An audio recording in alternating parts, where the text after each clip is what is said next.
What's going on? Matt O'Leary back with another video, and today what I am going to do is take a break from the Aaron Rodgers saga because free agency is coming. Whether or not Aaron Rodgers comes is apparently still up in the air, at least as of recording this. Is going to drop on Sunday night, but I wanted to preview free agency a little bit and go through positions that I might think the Jets could attack, some different guys in some certain price ranges, guys that I like, guys that I don't really love so much, and let's get it rolling. So the first position I'm going to start with is center. Connor McGovern is someone who is hitting the open market, so center is going to be a position of need. So now, also, to be fair, you could attack positions in the draft as well, but things that I call out are things that I deem, anyway, positions of need for the Jets in free agency.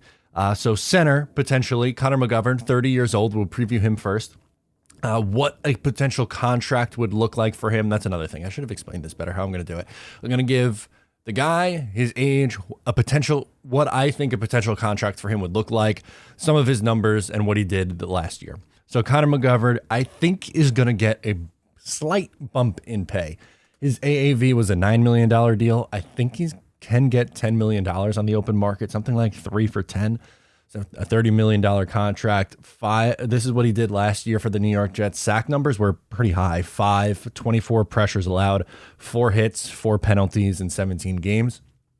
Personally, I think I'm good with Connor McGovern. I'd probably rather just move on at this point and go a different direction, either in the draft or with a veteran. Next up is Ethan Posick from the Cleveland Browns. He is 27 years old, so he's a little bit younger. I think he's looking at a deal around the 7.5 million AAV range, so 3 for 7.5, about $22.5 million a year. He allowed 2 sacks, just 10 pressures, 0 hits, 1 penalty. He did miss some time though. He played in just 13 games, but he is someone who fits schematically. I think he's someone who would be a good fit for this team and would come in a little bit cheaper. So that's a name that I would keep an eye on. Garrett Bradbury is also someone who I think the Jets could potentially look to target. 28 years old, around the same deal that Posick could get, 3 years, $7.5 million. So that's $22.5 million total. Sacks 2, 24 pressures, 4 hits, 4 penalties. That was in just 12 games. That's not one of my favorite options for the New York Jets, but I think it's one that they could potentially take a look at. The last guy, though, I think is a really good stopgap option, and that's Ben Jones, who's 34, coming from the Tennessee Titans. A 1-year, $5 million deal, I think, is enough to get it done. He allowed 1 sack, 10 pressures, 2 hits, 5 penalties in 12 games. Now, the 12 games is a little bit frightening, as he is someone who's older. He had a concussion, but I do think, we know he's going to be a scheme fit. Coming from Tennessee, and his offensive line coach made the trip from Tennessee to the New York Jets. Todd Downing is going to be there, so he's worked well under Downing. Obviously, that's when once he went to Tennessee is when his career really took off. So if he's looking to load up, that's someone who I would take a look at. Some guys who don't really move the needle enough for me in free agency: Bradley Bozeman, Coleman Shelton. Jake Brendel's a name that's come up a lot. San Francisco, scheme fit, sure, but he's only had 1 year as a starter, and I don't know if I want to pay him a long-term deal off of that, which I think is what he's going to be looking for. So I would avoid those 3 guys. Let's take a look at some wide receivers. Allen Lazard is someone who's going to be connected to the New York Jets a lot, 27 years old. I think he would be looking for, I don't know, maybe 3 years, $10 million, $30 million AAV. With the wide receiver market, it could get up higher than that. That's where I'm kind of comfortable giving him. Last year, he had 60 catches, 788 yards, 6 touchdowns, a drop percentage of 6.3, and he played in 15 games last year for the Green Bay Packers. That's the kind of wide receiver that I think the Jets need. A bigger body red zone threat is what I would be looking for. But if they want to go a different direction, someone like Juju Smith-Schuster, who's still only 26, which is wild. He had a really nice year in Kansas City, and he's had a pretty successful career so far. 3 years, $13 million. So it's going to be a little bit more costly, I would think, than Lazard. 78 catches, 933 yards last year, 3 touchdowns, a 3.7 drop percentage, and he played in 16 games. he's versatile. He can play outside. He can play in the slot. You move him all over the formation. Juju would be an interesting one. If you want a deep threat or a burner, DJ Shark really fits that bill. Injuries is something that has played a major part in his career. He only played 11 games last year. So that's definitely a concern. The reason why he's on this list, though, is because the Jets, well, they could really use a deep threat. Still only 26, 2 years, $9 million AAV, something like that. He had 30 catches, 502 yards, 3 touchdowns, a 9.1 drop rate, which is a little high in the 11 games, but is a productive receiver when healthy. Randall Cobb, I think, is someone who's going to be connected to the Jets a lot, especially if Aaron Rodgers comes. He's 32 years old, and I think he would fill the Braxton Berrios role as a wide receiver, not as a returner, but as like that backup slot. So 1 year, $2 million. Is that enough to get it done? I would think so. Last year in a limited role, 34 catches, 417 yards, 1 touchdown, 5.6 drop percentage. He played in 13 games. He's Aaron Rodgers, one of Aaron Rodgers' closest friends. That one just makes a ton of sense. Mac Hollins is also someone you might want to take a flyer on. He's 29, but like a 1 year, $3 million deal. He had 57 catches for 690 yards, 4 touchdowns, a 6.6 drop percentage, and he played all 17 games last year. If you're looking for someone who could provide you some depth, Hollins might be that guy. For my no, Jacoby Myers, I just think is going to be too costly. Yes, he's a fit for what the Jets are looking to do, but if he's getting like $18 million a year, I don't see how you make that work.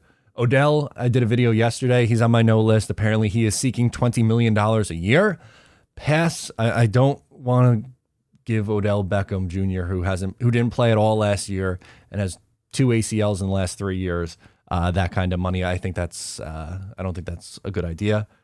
Paris Campbell, Michael Thomas, Mecole Hardman. Mecole Hardman kind of could fill that Braxton role, but I think he's going to be priced out of what you'd want to pay him to come in and fill that role, I think, anyway. So I kind of take them out of the running for that. Defensive tackle is definitely a position that I think the Jets will look for. Obviously, Quinnen Williams is on the roster, but outside of that, I mean, Sheldon Rankin, Solomon Thomas, Nathan Shepard are all free agents. They only have Quinnen Williams under contract at the position, really, for next year. If Sheldon Rankins is to return, he's 29 years old. I think he could look at a deal that's maybe like $7 million AAV, so like a 2-year, $14 million deal.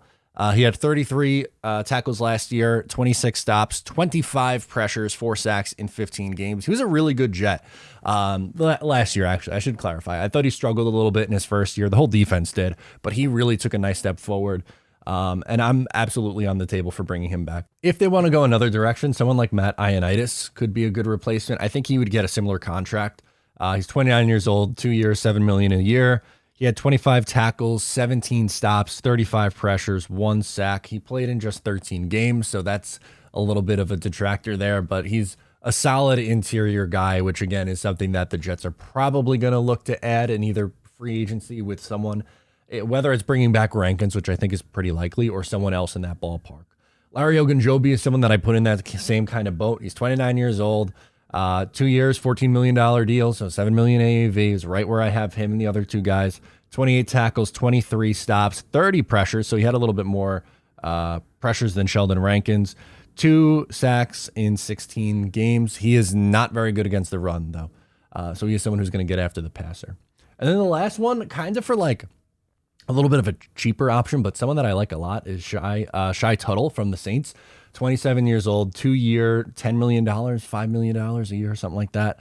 33 tackles, 25 stops, 10 pressures, 3 sacks in 17 games. He's someone who kind of come on a little bit the last couple of years, more limited role initially, and then I thought played really well last year. For some no's, Jerry Tillery is just bad. I want no part of him. I don't care where he was picked in the draft. No. Fletcher Cox, old. And David Onimata is the PEDs, so no. Those 3 are going to be on my no list. At linebacker, this is also a position that I think the Jets should be looking to add at, and Quincy Williams is going to be on this list. I think they're going to try to do their best to return to bring him back. The first guy on this list is actually Bobby Wagner, and I know like he's older, so you're saying why Bobby Wagner? But if you're loading up to go for it in this window with, assuming you land him, Aaron Rodgers, He's 33 years old. A 1 year, $6 million deal might be enough to get it done. He played really well last year. He had 89 solo tackles, 50 stops, only 4 missed tackles on the season, a 92.4 passer rating allowed. So not the greatest, but 17 games. He's solid. He can still play. Even at his age, he can still play. He was an all-pro. He was good. He's a good player.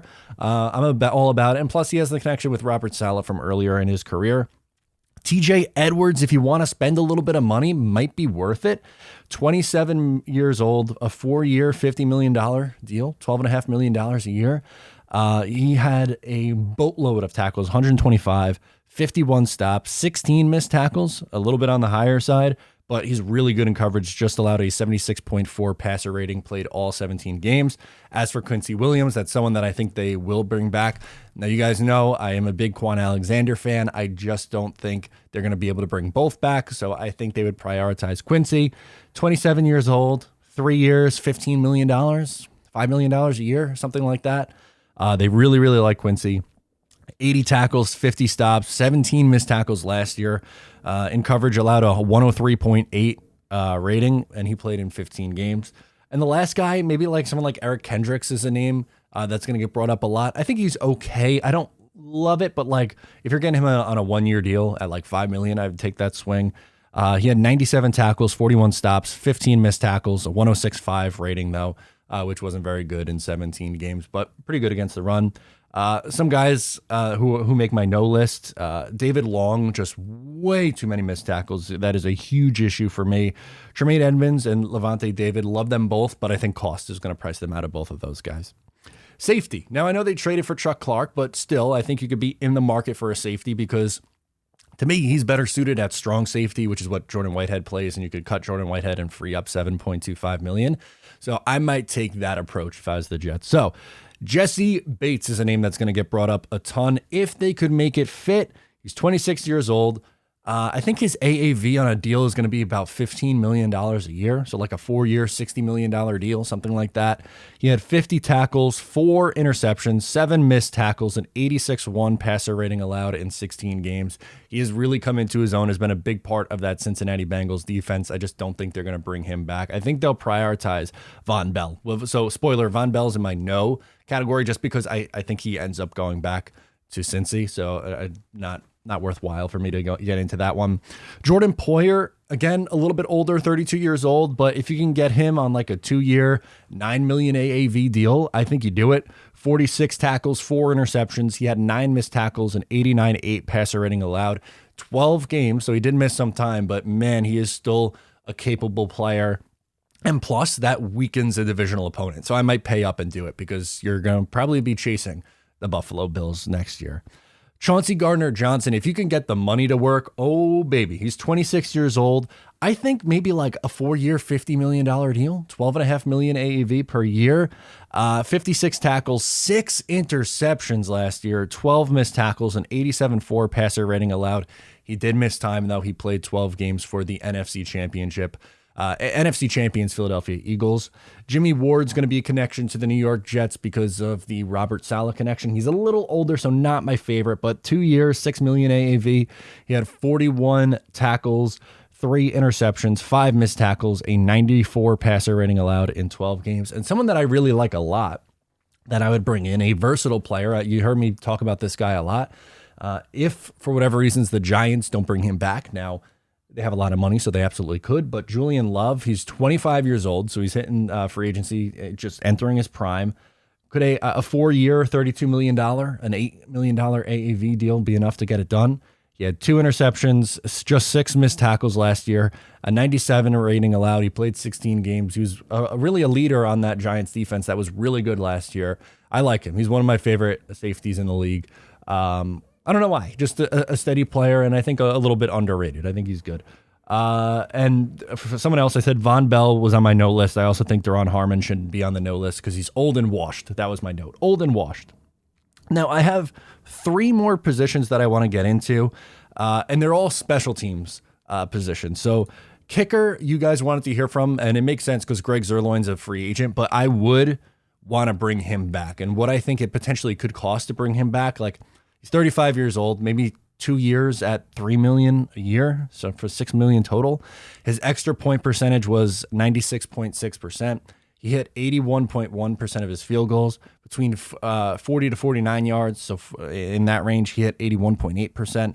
And 50 plus, he was 54.5% from 50 plus. But if for whatever reason they were not able to do that, there are some other pretty solid options available. Mason Crosby, hello, Green Bay Packers, Aaron Rodgers connection. There's going to be a lot of that. 39 years old, so like a 1 year, $3 million deal. He hit 94.9% of his extra points, 86.2% of his field goals. From 40 to 49, he was 85.7%. 50 plus, only 25% though from 50 plus, which isn't great. He didn't attempt a ton of 50 plus yarders. You're also kicking in the elements in Green Bay, so maybe cut him a little bit of slack there on that one, but that's certainly an option. Matt Gay is going to be very, very costly, but is really freaking good. Really good. He's just 29 years old, so you could essentially have him for a while. I think it's probably going to be like a $5 million AAV and probably like 4 years. But extra point percentage, 96.9. Field goal percentage was 93.3%. He hit 100% of his field goals from 40 to 49. 50 plus was 77.8%. He did not miss a single field goal that was under 50 yards. So his only misses, which weren't many, came from 50 plus. He's really, really good, and I think would be wise to potentially attack there. Robbie Gould is someone who potentially could be moving on from the 49ers. So 49ers connection with Robert Saleh and pretty much the whole staff. He's 40 years old, so like a 1 year, $3 million deal.